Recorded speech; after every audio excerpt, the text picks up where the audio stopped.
ఇది ఇజ్రాయెల్ పార్లమెంట్లో నరేంద్ర మోదీ గారికి వాళ్ళు ఇచ్చినటువంటి ఒక గౌరవం.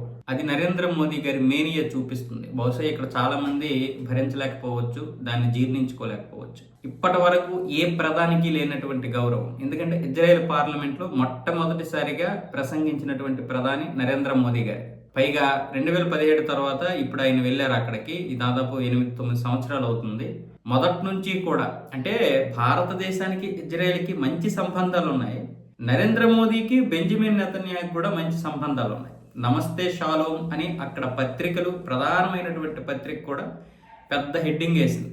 నమస్తే షాలోమ్. షాలోమ్ అంటే శాంతి అంట ఇజ్రాయెల్ భాషలో. శాంతికి స్వాగతం అన్న విధంగా వాళ్ళైతే చెప్పారు. అంటే ఇప్పుడు దౌత్యపరంగా భారతదేశం ఏ విధంగా ఉందనే విధానానికి ఇది ఒక నిదర్శనం.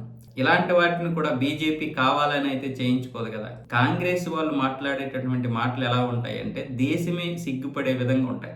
దీన్ని కూడా వాళ్ళు భరించలేకపోతున్నారు. అంటే ఇది ఒక భారతదేశం కదా.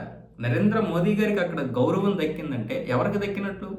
భారతదేశానికి దక్కినట్లు. భారతదేశంలో మీరు ఉంటారు, మేము ఉంటాం, అందరూ ఉంటాం. బీజేపీ వాళ్ళు, కాంగ్రెస్ వాళ్ళు అందరూ ఉంటారు. ఇది ఏ పార్టీకి చెందినటువంటి దేశం కాదు. అందరం ఇక్కడ ఉంటాం. ఇక్కడ కూడా రాజకీయాలే. అలాగే భారత్ ఇజ్రాయెల్ మధ్య స్వేచ్ఛ వాణిజ్య ఒప్పందం జరిగే అవకాశాలు కూడా ఉన్నాయి, FTA.